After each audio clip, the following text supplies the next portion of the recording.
at ang presensya mo lang siyang maranasan.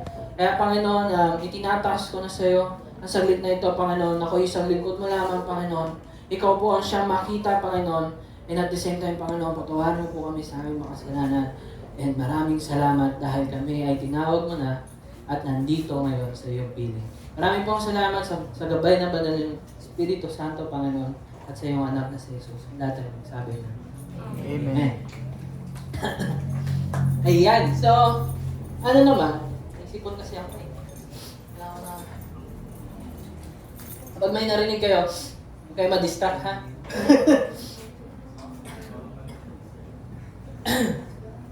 Ayan. So, actually, kasi kahapon nag-preach din ako, kaya medyo nahirapan ako sa pag-prepare ng word. Pero dahil nga nakakailang preaching na rin ako, parang nauubusan na ako ng topic. And, talaga nag-prepare ako kay Lord. Lord, ano naman ang topic na gusto mo, na gusto mong i-preach ko or i-share ko sa bawat isa. And naalala ko tong parables ni Jesus. So, sino dito nagbasa na ng Bible? Amen. Yung iba, ano yung Bible ba yan? Pero ayun, so, kasi, nung sa time ni Jesus, most of the time nag-preach siya through the parables. So, alamin natin bakit parables yung ginamit niya. Bakit hindi na lang niya diretso na ako, anak ng Diyos. Mamamatay ako para sa inyo. Mabubuhay ako 3 days. Alam gano'n lang, tapos paulit-ulit lang siya. Pero hindi. Ang ginawa niya is, nagturo siya, i-redefine niya yung mga laws, and at the same time, nagkwento siya ng mga parables. So, as we hear the word of the Lord, I need you to focus kasi medyo nakakanto. Magjo-joke din ako minsan, sabihin ko yung pangalan ni Raymar. Pero, ayun, so please bear with me.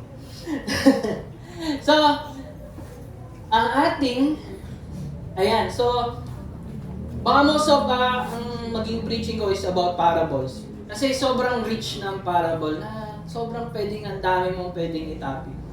And kapag nabasa mo siya, basa mo pa, hindi ko maintindihan to. So, I need you to, para kapag nabasa nyo yung mga kwento ni Jesus, maintindihan nyo kung ano yung, makakuha nyo kung ano yung pinaka-context, pinaka-message na gusto sabihin ni Jesus sa atin. So, sa atin. So, bakit yan yung title ko? Kasi most of the parables, yan yung lagi niya sinasabi. The kingdom of heaven is like this. Parang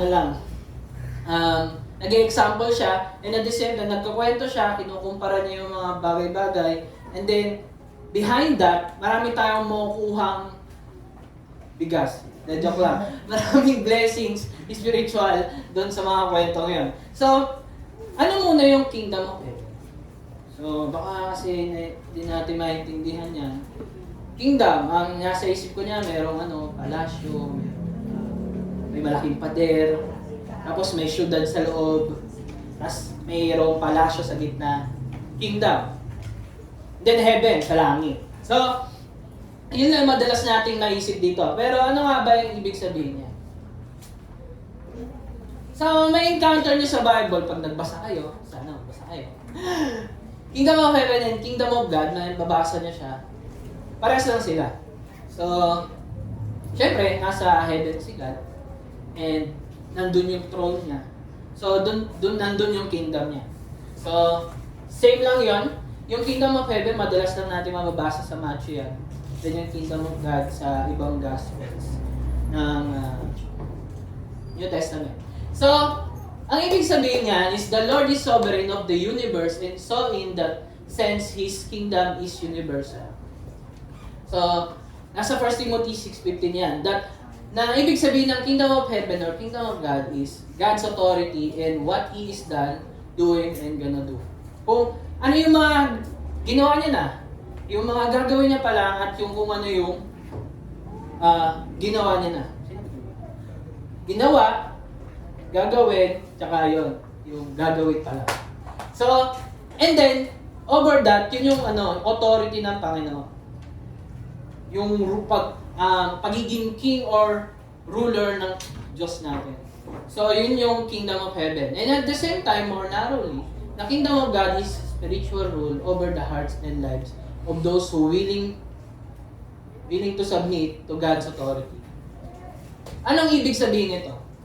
'Di ba dahil nga si Lord yung authority niya is infinite. Walang mas mataas sa kanya. Siya talaga yung pinaka top, no? And then when you submit to his rule, nandun ka sa kingdom niya. Or nandun ka sa rulership niya or sa siya yung king mo and then ikaw yung nasasakupan niya. Hindi ko ma-English. Pero ayun. So, pwede akong magbigay ng mga verses, no? So, for example, di ba lagi niyo itong naririnig? Ayan, medyo mabagal lang. That's why, kaya ko sinabi to, kung sino yung nagsasubmit kay Lord is nasa kingdom ni Lord. Kasi those who defy God's authority and refuse to submit to Him are not part of the kingdom.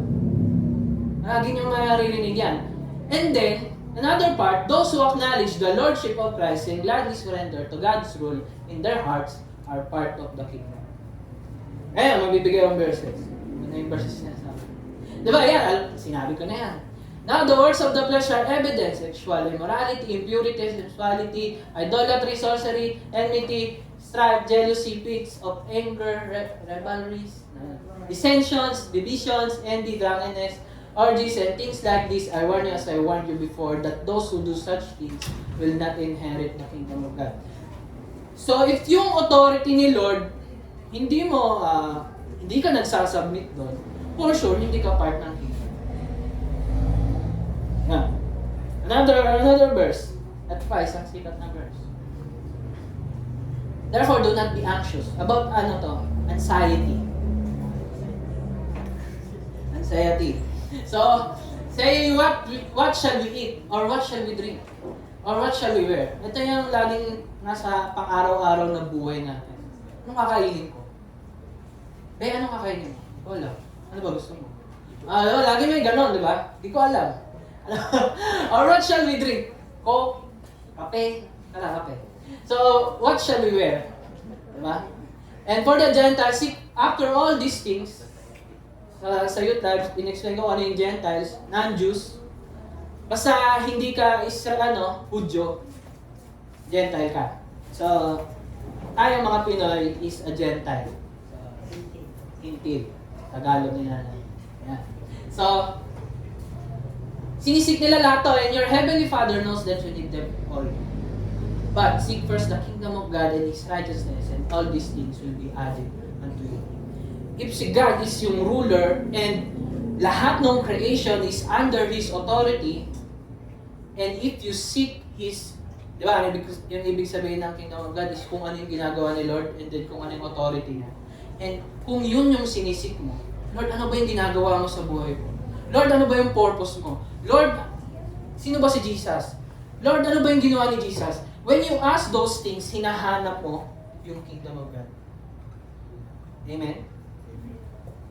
When you seek God, you seek His kingdom. Ano lang naman yun eh. Kapag sinik mo si Lord, for sure, makakasama ka sa kingdom. So, kingdom is more like yung kung ano yung authority ni Lord or yung nirurule niya. So, and all these things will be added unto you. Ibig sabihin, dahil lahat ay nasa under ng authority niya, if nasa kanya ka, kung, sabi nga, nasa 1 Corinthians, na kay Jesus na ang lahat, and kung si Jesus nasa sa'yo, nasa iyo na ang lahat. So, always remember that. Ayan. Nasa iyo na because of Jesus Christ. Ayan. So, ano ba yung sunod dito? Ayan. So, ang ating, parang may nalabasan ako. Wala pa. So, ngayon, ang ating topic for this morning is yung parable of the sower. Ito yung isa sa mga unang parables si Jesus. Ayan, sa Matthew 30. So, kung meron po tayong Bible, punta po tayo sa Matthew 30. Then, ito ang ating unang verse. And ito muna yung context natin. Siyempre, bago natin malaman yung isang kwento, dapat malaman natin bakit nangyayari yun. No? So our context is, nung nabaptize si Jesus, ito na yung ginawa niya. From then on, Jesus began to preach. And ano yung pinipreach niya? Repent of your sins and turn to God, for the kingdom of heaven is near. Ayan. So, parang sinasabi niya, kasi yung gagawin ni Jesus, malapit na mangyari. The kingdom of heaven is near. Nakakagets po ba? So, bakit repent of your sins? So, naalala ko itong sinabi ni Tate Ed. Dahil yung Israel is tinawag ni Lord. Kilala nila si Lord. Kaya ang preaching ni Jesus sa mga Jews or sa mga taga-Israel is repent. Pero pagdating sa hindi kilala si Lord, believe. Or, tama ba? O, believe. Believe in Jesus Christ and you will be saved. Then, so, nag-travel si Jesus throughout the region of Galilee, teaching in the synagogues and announcing the good news about the kingdom, and he healed every kind of disease and illness. So, itong parable is isa sa mga pinipreach ni Jesus sa mga nakakarinig. So, ngayon, pupunta na tayo doon sa ating parable. Ito yung verse 1 nito. That same day, Jesus went out of the house and sat beside the sea. Kapag pinuntahan yung chapter 12, Sabbath day ito. Ano yung Sabbath day? Sabado. Ang Sabbath day is walang trabaho gagawin ng mga Hudyo o mga taga-Israelite. Pahinga lang sila. Miski yung baka nyo matutulog sa araw na yan. Alam na lang. So, and a great crowds gathered about him. So, hindi busy yung mga tao dyan, kaya sobrang dami ng tao nakikinig kay Jesus. Or mga nakikisyoso lang. And so that he got into a boat and sat down, and the whole crowd stood on the beach. So, dahil sa sobrang dami ng tao, kailangan ni Lord yung stage. So parang ginamit niya yung boat. No? So yun lang naman yung context niya. Kasi sobrang dami ng tao. And, mapapansin na ang sinabi niya dyan, crowds, hindi lang disciples. Kasi may mga dumadaan lang dyan kasi mga hindi nga busy, baka nasa beach lang, naliligo lang, no? Tapos nakita si Jesus, si Jesus lang. So kasi, bakit dumami yung tao dyan? Kasi si Jesus, medyo sikat na siya dyan. Kasi nakita ng mga tao na parang ang taas ng authority ni Jesus kaysa sa mga Pariseo at sa mga Scriba. So yun yung context niya. So bakit ko sinasabi yung context? Kasi ganun po magbasa ng Bible. Hindi po tayo kumukuha ng verse and then i-apply natin sa buhay natin. Kumukuha tayo ng verse, nilalagay natin kay Jesus, hindi sa buhay natin. And then kapag nakita mo si Jesus sa verse na yun, doon mo nakukuha yung pinaka-context ng mga verses or chapters. So, as we read Gospel, matututo kayo magbasa and we encourage you na magbasa. So, ganun din kasi yung ginagawa namin sa YouTube. Nag-start kami sa Galatians. Ayun. So, i-encourage namin kayo magbasa. So, I want you na-encourage na maghanap ng way para makapagbasa, maghanap ng oras para makapagbasa, makapaghanap ng lugar para makapagbasa. Kasi, ang salita ng Diyos ay ang ating pahinga sa mundong nakakapagod. So, ganun. Okay. Ito na yung parable ni Jesus. And he told them many things in parables, saying, a sower went out to sow. So, syempre, kung estudyante ka, lalabas ka para mag-aral. So, ganun din sa sower. Add ko lang. And as he sowed, some seeds fell along the path. Sa may kalsada. Daanan. And the birds came and devoured them. Other seeds fell on the rocky ground, where they did not have much soil, and immediately they sprang up, since they had no depth of soil, but when the sun rose, they were scorched. And since they had no root, they withered away. Na-imagine niyo po ba? Kapag hindi niyo na-imagine, hindi kayo nakikinig. Kasi kapag binabasa ko siya, na-imagine ko talaga siya, may tumubo, tapos lalanta kasi, walang root. Ganon. So, next. And other seeds, ito na yung pangatlong scenario, nahulog sa mga thorns and mga tinik. And the thorns grew up and choked them. Nananakal pala yun. Pag may sumakas sa yan, tinik yun. Other seeds fell on good soil and produced grain, some 100-fold, some 60, and some 30. So, ayun. Namnamin niyo muna. So, ano nga ba yung ibig sabihin ng mga... Ngayon, sino yung curious kung anong ibig sabihin? Curious po ba tayo? Huwag na kayo magtaas ng kamay. Kasi napakahalaga na kapag merong sinabi si Lord, and then tinanong mo kung bakit, nagre-respond ka dun sa sinasabi niya. When someone nagkikwento sa'yo, and then nagtanong ka, ibig sabihin interesado ka sa kanya. Interesado ka dun sa kanya kwento niya. Minsan kasi ganun lang tayo. Tapos. Sige. Ano ba ako? Kasi yung lolo ko mas magaling sa'yo. Diba, minsan ganun tayo, hindi tayo nakikinig, nag-iisip tayo kung ano yung ibaba natin. Jesus, ano ba yung sinasabi mo? Walang tawag doon? Walang kahinatnan yung mga sinasabi mo. Minsan, kinokontra natin agad, or nilalagay natin agad yung gusto natin sabihin, imbis na makinig at magtanong. Remember, si Lord, na nagkasala si Adam and Eve, anong ginawa ni Lord? Nagtanong siya.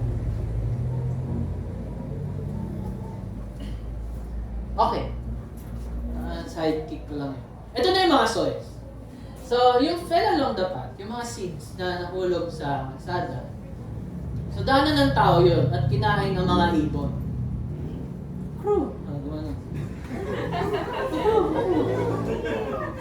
Mga bird dyan. Kinain ng mga ibon yung nasa kalsada. Kasi naman yan kaya maraming ibon pa rin dyan. Wala naman nagpapakain sa mga ibon So kung ano na yung meron dyan, yung kinakain. And then, some fell on the rocky ground. So, isipin nyo yung rocky ground, hindi lang siya yung mabato lang sa ibabaw. Pati hanggang ilalim mabato. Tapos nalagyan lang siya ng lupa, ganun lang siya.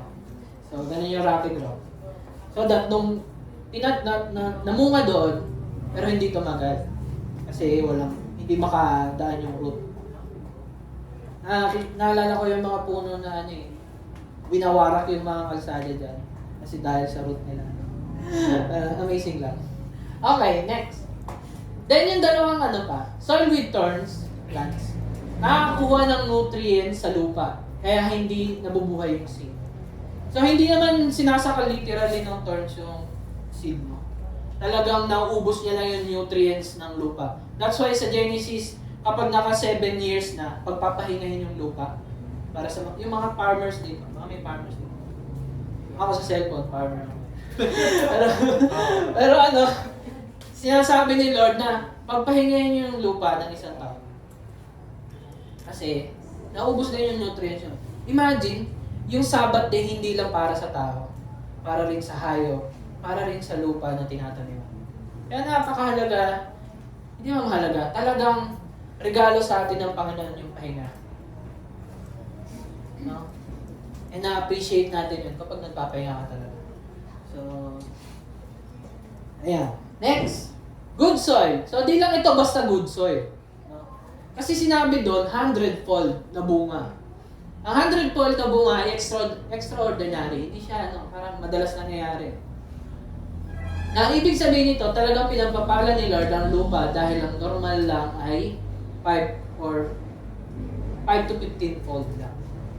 So, imagine 100-fold. So, i-imagine nyo lang. Muna. So, yan. Then, sumunod na verse, sabi ni Jesus dito, he who has ears, let him hear. Lahat naman tayo may tenga dito. Wala namang bingit, no? Lagi niyong tatandaan. Lagi ko ito sinasabi. Parang, open communication is yung solusyon sa relasyon. Pero kung walang nakikinig, anong sense? No? Anong ibig kong sabihin? Nagagamit natin ang tenga natin sa pagmamahal din. Maging humble sa pakikinig sa salita ni Lord or ng ibang tao na hindi ka mas magaling sa mga tao na papakinggan mo dahil pag gano'n, hindi tayo nakikinig. Kapag nagmamahal ka, nakikinig ka. Even though parang putak na lang putak, no? So, parang wala naman sense.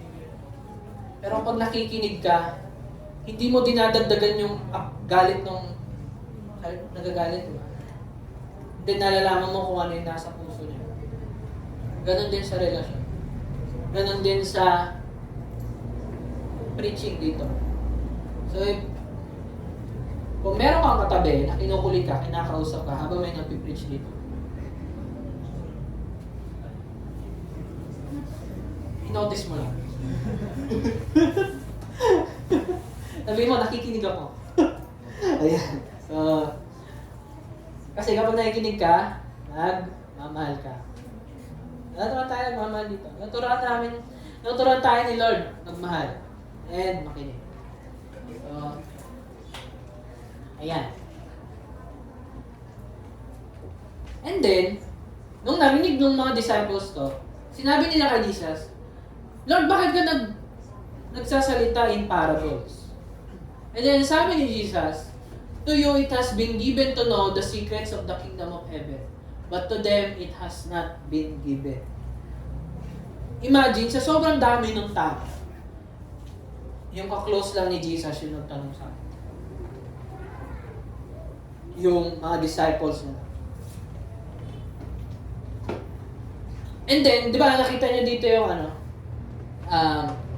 secrets of the kingdom of heaven. Sino alam na yung secret na? Actually, alam niyo yan, baka hindi niyo lang nanonotice. No? So, yung kingdom of heaven dyan ay, kanina sinabi ko na, pero tatagalogin ko na. English kanina.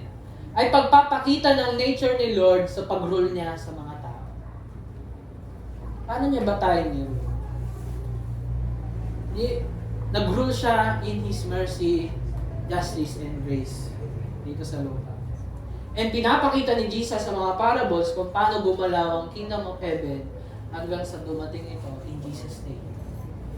Hanggang sa dumating ito sa araw ni Jesus. Most of us nagtatanong tayo, Lord, wala ka bang ginagawa sa panahon ng problema, struggles? And ang sagot ni Lord ito, binigay ko yung sa inyo. Yun yung ginawa ko. Yan yung kingdom ni Lord. Ganun mag-word siya. So, yung secrets naman, ito yung mga nireveal ni Jesus through the work of the Spirit na hindi na-reveal sa mga nasa Old Testament. Ito yung sinasabi ni Moses na secret things belongs to the Lord. Yung secret things na yan is mga nireveal na ni Jesus. And hindi natin malalaman na secret yon kung hindi secret yun. So, teka lang. Meron tayong verse dito. Sabi ni Paul, as I briefly wrote earlier, God Himself revealed this mysterious plan. Mysterious plan to. To me, as you read what I have written, you will understand my insight into this plan regarding Christ. God did not reveal it to the previous generation, but now by His Spirit, He has revealed it to His holy apostles and prophets. So, ano yung plano na yun? And this is God's plan. Both Gentiles and Jews who believe the good news share equally in the riches inherited by God's children. Both are part of the same body and both enjoy the promise of blessing because they belong to Christ Jesus by God's grace, mighty and power, and have been given the privilege of serving Him. And ito yung secret, spreading this good news. Ang sekreto pala na nireveal ni Jesus is yung gospel. And that's why here we always preach the gospel. Because ito yung nireveal ni Jesus na nandito sa mundo. Ito yung binigay niya. And sa sobrang grateful natin and thankful sa ginawa ni Jesus doon sa cross ng Calvary, we are tend to spread it to our family, to our friends. Ngayon, kung hindi namin pinipreach ang gospel, paano nyo mai-share to sa pamilya nyo, sa mga kaibigan? Paano nyo mananamnam yung pag-ibig ninyo? Paano kayo may in love? Kung hindi natin to ipipreach. Kung hindi mo lagi paulit-ulitin sa puso mo yung ginawa ni Jesus. Di ba, na-in-love tayo sa isang tao kasi lagi siya merong ginagawa para sa'yo. Kaya tayo na-in-love sa kanila. Pero ganun din kay Lord. Sa tuwing lagi natin tinitignan yung ginawa ni Jesus, lagi tayo na-in-love na na-in-love. And then kapag hinihiwalay mo yung sarili mo doon ka nalalayo. No? Next. So, yun yung secret. Then, balik tayo dun sa parable. For to the one who has, more will be given, and he will have an abundance. But, from the one who has not, even what he has will be taken away. Minsan ginagamit natin to sa tithing offering. Pero sa parable pala ito, na ang sabi dyan, kung sino man yung meron, magkakaroon pa siya. And then, kung sino yung wala, mawawalan pa siya ng kung anong meron siya. And what is that? The Word of God. Kapag hinahanap-hanap mo yung salita ng Diyos, hinahanap-hanap mo siya, bibigyan ka pa niya ng bibigyan. And to the ones na hindi nakikinig, hindi nagtatanong o hindi nagre-respond doon sa ginawa ni Jesus, kukunin pa sa'yo yung meron ka. Ano ibig sabihin? Di ba minsan nade-depress tayo? Kasi alam natin sa sarili na wala na akong kwenta, wala na natira sa akin, kitiling ko na buhay ko. Yun yung nangyayari dito. Kung ano pang meron ka, dahil ayaw mo kay Lord, kukunin niya sa'yo. Ganun kabigat. And ano ibig sabihin nun? Sa ganung paraan, pinapatigas ni Lord yung puso natin. Dahil pinatigas mo yung puso mo, mas lalo kong patitigasin. Dahil pinatigas mo yung puso mo, mas lalo kong kukunin yung meron ka. May mga dalawang ano rin yan. It's either, mas lalo mong makita si Lord, na mas kailangan mo siya, or pumunta ka na into destruction. So, kaya minsan pinapatigas ni Lord yung puso.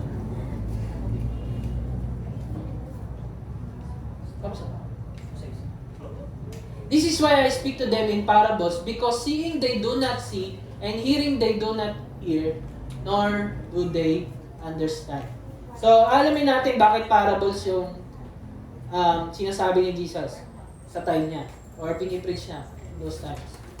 Ang purpose ng parables, or ng mga illustration na ginagawa ni Jesus, or comparisons na pinakwento niya, is to reveal the truth sa mga gustong malaman ng Kingdom of God. Nakita niyo yung disciples? Nung nagkwento si Jesus, nagtanong sila. And then kapag nagtanong ka, i-reveal ni Lord yun sa'yo.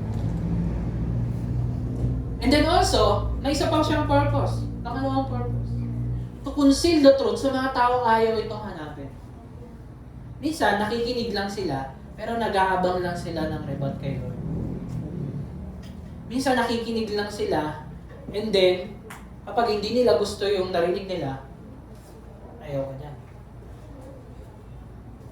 Ngayon, hindi sila magtatanong, lalo lang silang lalayo, ano ba yan? Ayaw ko na dyan. So, ang nangyayari, kinukonsil ng parables yung katotohanan dun sa mga taong ayaw hanapin. Or yung kingdom of heaven. And then, ang pangatlong purpose is para dun sa time ni Jesus, madelay ang kanyang kamatayan hanggang sa tamang oras. Puro parables na yung kwento niya kasi hindi niya patayin. Kasi kapag sinabi niya agad na ako yung pinadala ni Lord, then ako yung anak ng Diyos, ako yung mamatay para sa inyo, ay talagang blasphemy yan, pako agad sa krus yan. Pero sabi ni Jesus, may tamang oras. So that's why parables yung pinipreach niya para hindi siya agad tugisin ng mga Pariseo. Kasi naghahanap yung mga Pariseo ng pagkakataon na matira si Jesus. Yun kapag binasa niya yung kwento. Laging meron tanong yung mga Pariseo para ihulog si Jesus. Pero laging lagi silang naalala mga ni Jesus. So, ayun. Yun yung purpose ng parables. So, in-explain ko na. So, unang purpose sa parable ay para i-harden ang puso ng mga tao, nag-harden ng puso nila. Papatigas. Able to hear but not understand. And this is spiritual death. Minsan hindi na, magbabasa tayo, hindi ko maintindihan. Kasi minsan, nababasa lang tayo para masabi na, nagde-devotion ako. Lord, nagde-devotion ako, papasukin mo ang langit. Lord, nagsiserve ako sa church, papasukin mo ang langit. Minsan, nagbabasa lang tayo para sa ikakaano lang ng ating desires. Then, yung pangalawang purpose is para malaman ng tao yung mga naghahanap ng kingdom ni Lord. Diba? Seek ye first the kingdom of God. Ito na yan. Dito sa parables na sinasagot yun. That's why the disciples asked Jesus, and that means they responded. No? And yung pangatlo is yung, para madali ang kamatayan niya dahil hindi pa yun yung tama niya. So, kalagay pala yan dyan. Ngayon, balik na tayo sa parable. Sabi niya, indeed, in their case, the prophecy of Isaiah is fulfilled that says, you will indeed hear but never understand. And you will indeed see but never perceive. For these people's heart has grown dull, and with their ears they can barely hear, and their eyes they have closed.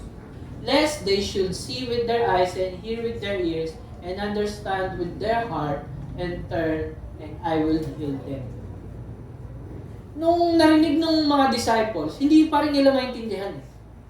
Pero, nagtanong sila, and then sabi ni Jesus, understand with their heart and turn, and I will heal them.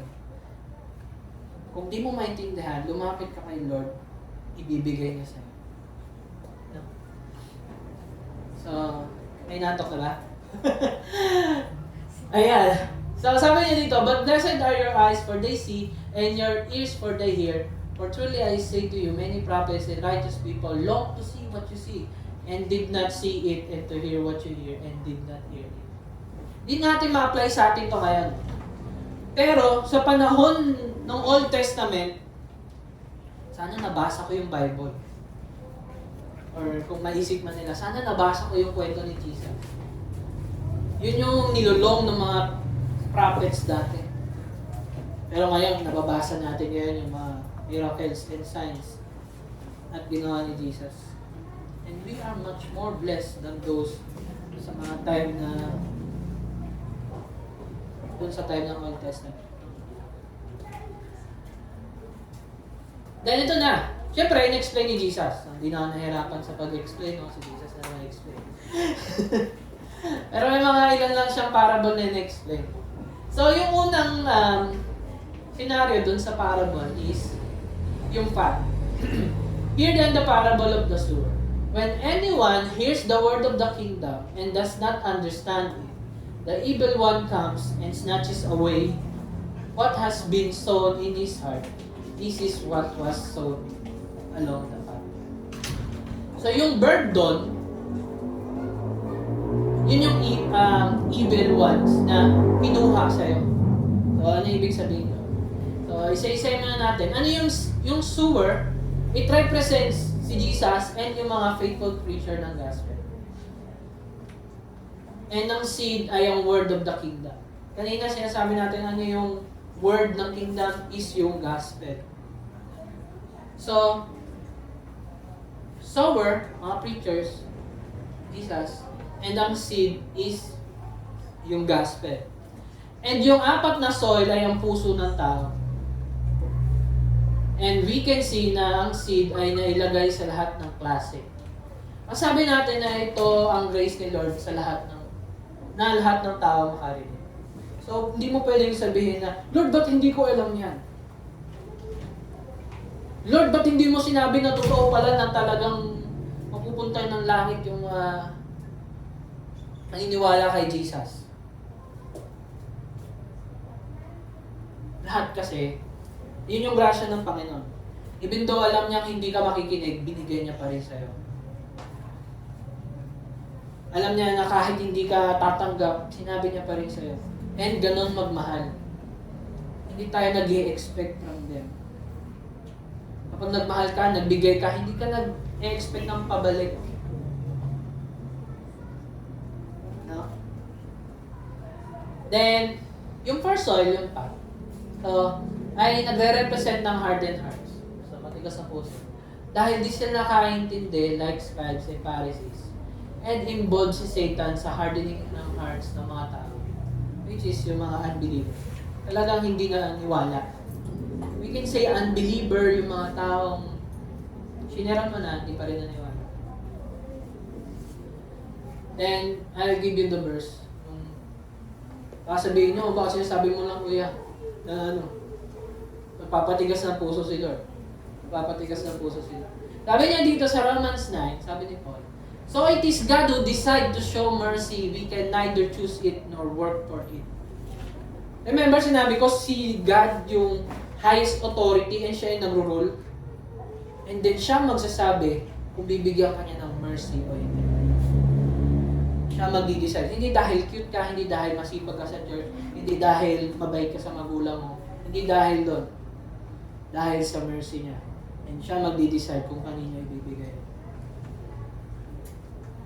Then, for the scripture says that God told Pharaoh, ito yung Pharaoh dun sa time ni Moses, I have appointed you for the very purpose of displaying my power in you and to spread my fame throughout the earth. So you see, God chooses to show mercy to some and He chooses to harden the hearts of others so they refuse to listen. Pinapatigas ni Lord yung puso ng mga tao para mas mag-glorify pa siya. Grabe, no? Kasi creation niya lang tayo. Siya ang Diyos. Kaya nga sovereign siya. Siya yung magdi-decide kung ano yung gagawin niya. For example, ang potter, nasaan ako?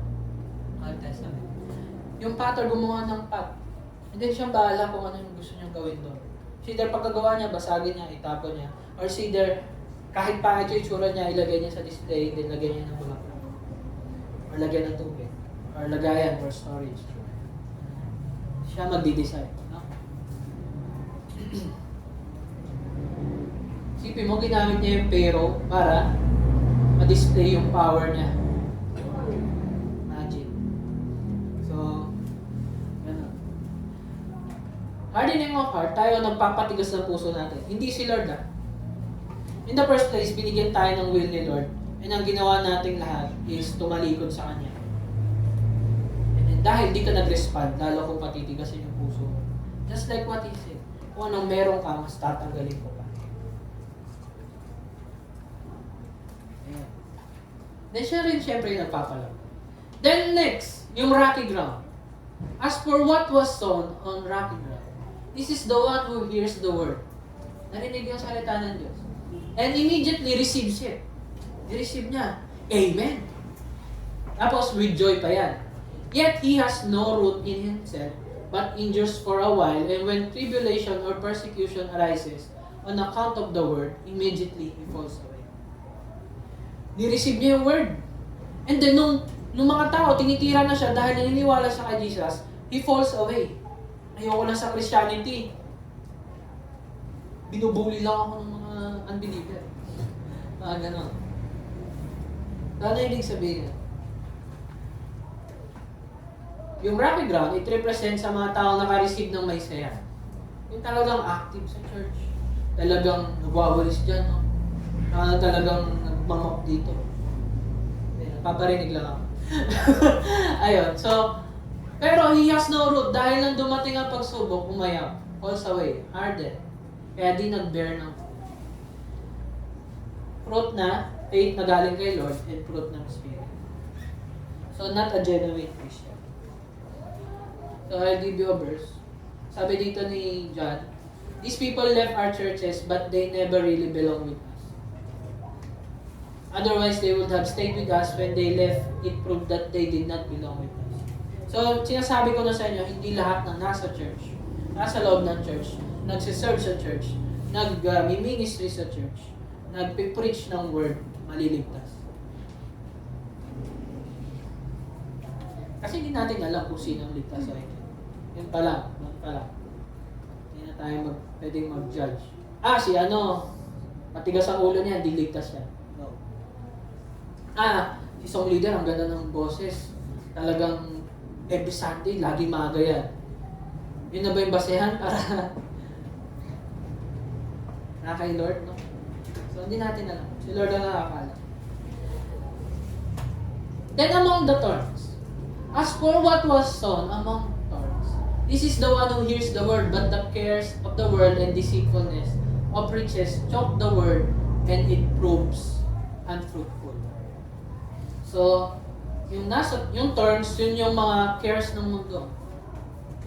Kung yung isa, yung nasa rocky ground, umalis siya ng church dahil sa problema sa buhay or dahil doon sa sakit or dahil ayaw niya nasasaktan.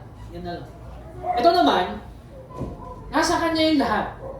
Talagang okay siya, may wealth siya, meron siyang financially stable, may magandang bahay, may kotse, no? May sa lahat ng marami. Okay naman siya, pupunta siya ng church. Pero, madalas wala rin sa church. Kasi, may meeting kami. May kami tuwing Sunday. Kailangan kong magtrabaho tuwing Sunday muna. Hindi mo na makakasama, brother, kasi may problema sa bahay. So, ano nangyayari? Matatanggal sila doon. So, sabi dito, ground with thorns represents yung kabaliktaran ng rocky ground. Dumating sa sarap ng buhay, sa career, pagiging busy sa kakaganda ng buhay, maraming pangarap dyan. Sa alalahanin ng mundo at mga oportunista na ginagamit ang word, kaya sila naging unfruitful. Isipin mo, matagal na pumupunta ng church, and then hindi nagiging fruitful. Hindi ko pwedeng sabihin na, unfruitful yan. Hindi. Alam niyo sa sarili niyo kung unfruitful kayo, hindi. And I'll give you a verse. Sabi sa Mark 10, ito yung sinabi ni Jesus dun sa nasunod niya yung 10 Commandments.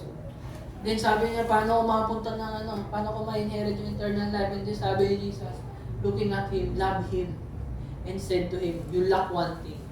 Go sell all that you have and give to the poor, and you will have treasure in heaven. And come follow. Napakabigat. Then, ano nangyari doon sa disheartened by the saying, na broken-hearted yung He went away sorrowful, for he had great possessions. And Jesus looked around and said to his disciples, how difficult it will be for those who have wealth to enter the kingdom of God. Minsan, gumagamit tayo ng rason. Kailangan ko gawin muna to. Kailangan ko nang matulog. Saka na ako magde-devotion. Saka na ako magde-devotion pag ako yung na-assign sa ministry.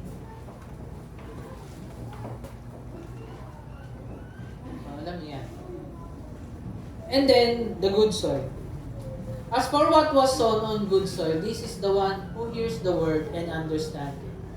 He indeed bears fruit and yields in one case 100-fold, and another 60, and in another 30. Ayan. So, yung 30, pa rin yun, parang blessing pa rin ni Lord. 60, 30. Kasi ang normal is 5 to 15 lang, di ba? So, dito pa lang, makikita nyo na hindi lahat ng Kristyano pare-parehas na fruit. Or talagang mabuti pa si sobrang maraming alam sa Bible. If you are continuously longing for God, lagi niya ibibigay sa'yo kung ano yun. I still remember na, nung dati wala rin naman akong alam sa Bible. Pero na-disheartened ako nung may times na parang may gusto akong sagutin pero hindi ko kayang sagutin. And I pray to the Lord, Lord, bigyan mo ko ng knowledge and a heart na magbasa at mag-aral na rin. So, praise be to God, binigay niya. Just ask. Sabi nga, di ba, just ask and He will give it to you. No? Through the word of the Holy Spirit. So, ano ibig sabihin ng good soil? Naintindihan ng mga narinig na word, nag-respond. It's either kahit tanong or praise or pasasalamat, nag-respond ka sa gospel nung narinig mo at namunga ka ng fruit. Fruit na hindi yung good works, naging masipag, naging mabait na tao, hindi about doon. Pero bunga lang yon ng kung ano yung meron sa banal na spirito na binibigay sa atin. And what is that? The fruit of the Spirit is love. Ba't yun na yung hinighlight ko? Kasi it compasses yung joy hanggang self-control. Kung nagmamahal ka, meron kang self-control. Kung nagmamahal ka, you are gentle. Kung nagmamahal ka, you are faithful. Kung nagmamahal ka, you are good. Kung nagmamahal ka, you are kind and patient. And you have this peace and joy because you love.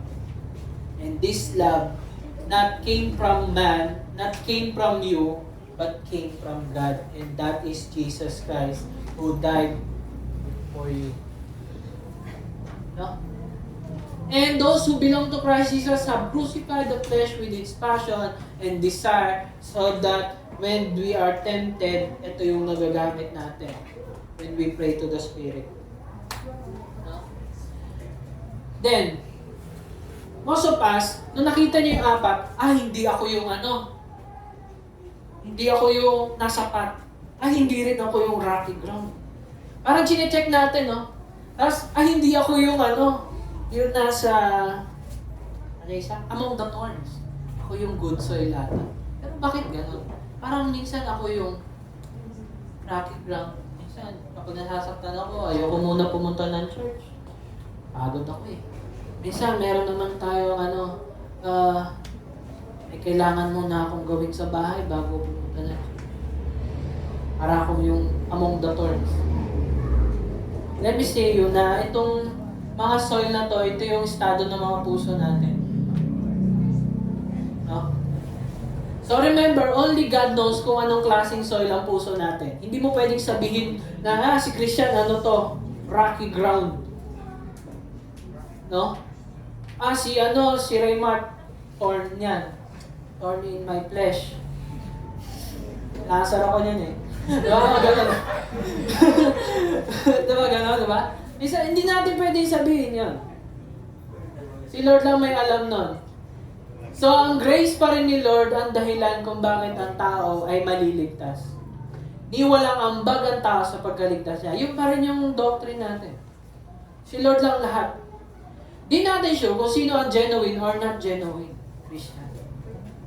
Dahil nga si Lord ang nagpapalambot at nagpapatigas ng puso natin. If you know to yourself na ikaw yung rocky ground na puso, or ikaw yung among the thorns na puso, pray to God na make your heart na maging good. Lord, gawin mong good yung puso ko. So that when I hear your word, I respond. And when you pray, that's the start na nagiging good yung puso mo. No? Then, always remember, si Lord ang papabuti. So, ito yung kingdom of heaven in the story. So, hinahanap natin yung kingdom ni Lord. Diba? Sabi, seek ye the kingdom of God, diba? Hinahanap natin yung kingdom of heaven sa story. Na ang grasya ng Diyos ay para sa lahat, pero hindi lahat tinatanggap ito. At siya nagpapalambot at nagpapatigas ng ating puso. Siya yung nagpatigas ng puso ng mga tao, at siya rin yung nagpapalambot ng puso. Bakit? Kasi in the first place, lahat ng puso natin is a bad soil.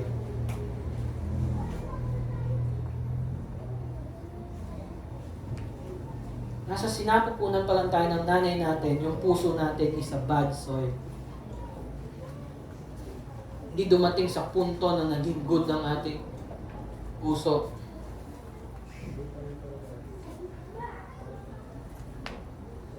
Sabi dito sa Jeremiah 17:9-10, the human heart is the most deceitful of all things. Sino pa dito yung nagtitiwala sa puso niya? Makinig kayo. Kasi it is most deceitful of all things. Lolokohin ka lang yan. Huwag ang puso ang magde-decide. Uminti mo yung utak mo. Diba? And desperately wicked, who really knows how bad it is. But I, the Lord, si Lord lang nakakaalam, search all hearts and examine secret motives. I give all people their due rewards and according to what their actions deserve. If you know na yung puso natin sa simula pa lang is a bad soil, what we deserve? Ano yung deserve natin? And what we deserve is death. Tama, right? Kung titingnan lang ni Lord yung bawat kanto ng puso natin, lagpak.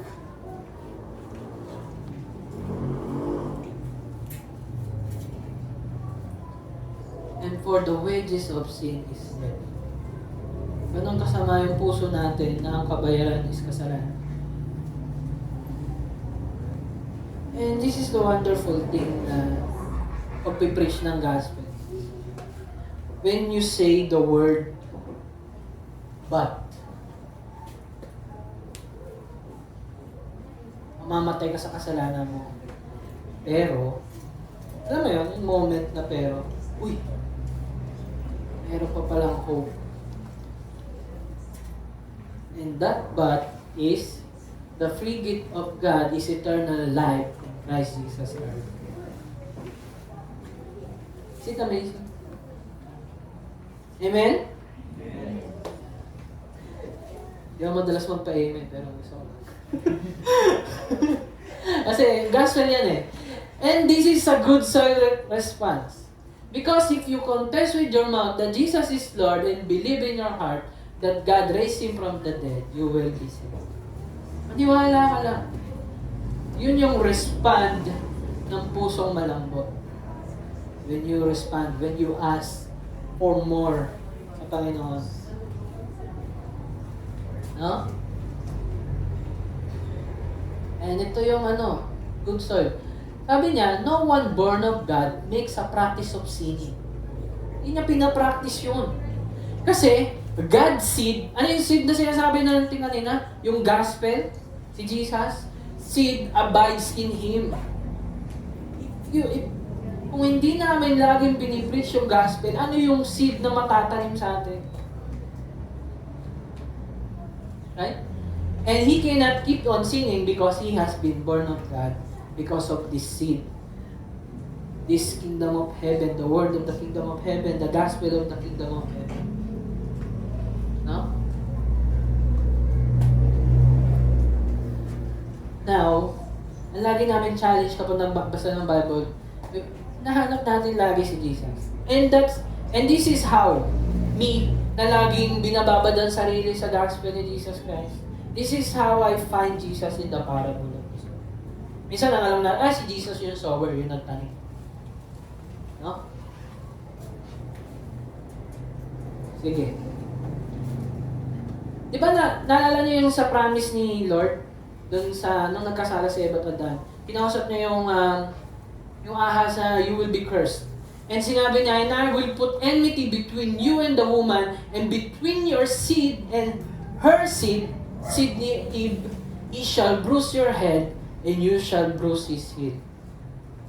And sa mga pasalam natin kung sino yung seed na to. And that is Jesus Christ. And this is the gospel.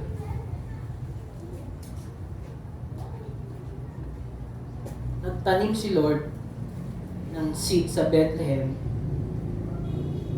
and it grows in the mountain of Calvary as a tree, which is the cross na kung saan makukuha natin ang fruit ng eternal life. Si God the Father nagbigay ng seed in this world na sobrang titigas ng puso doon sa lugar ng Bethlehem, at tumubo ito as a tree doon sa cross. Now, if you believe in those words, you will receive His fruit, which is the eternal life. And there's another one. Pag lagi kang babad sa gospel, you will see this. And Jesus is the seed na itinanim natin. Tayo nagtanim nito. Itinanim natin on that grade. And on the third day, it bears fruits and produces 100-fold sa puso ng lahat ng Christians na naniniwala sa akin. And he said, that is the gospel. Let us pray. Heavenly Father, Panginoon, marami pong salamat, Panginoon, sa magang ito, Panginoon, ay pinagkaloob mo sa bawat isa, Panginoon. Salita na na-receive namin ngayon, Panginoon. Make this seed, Panginoon, mamunga sa aming puso. Maglagay ng mga tanong sa aming utak, Panginoon. Tanong na kung sino ka, Panginoon. Tanong kung paano hanapin ka, Panginoon. Tanong kung paano magbigay ng oras sa pagbabasa ng iyong salita. Tanong kung paano magbigay ng oras sa iyong simbahan, Panginoon. Tanong, Panginoon, na kung sa panahon ng aming problema o struggles, Panginoon, tanong na kung nasaan ka, Panginoon. Lord, lead us into prayer, Panginoon, na lagi kami mag-respond sa iyong salita, sa ginawa ni Jesus doon sa krus ng Kalbaryo, where we na kung saan namin nakita, Panginoon, yung pagmamahal mo, Panginoon.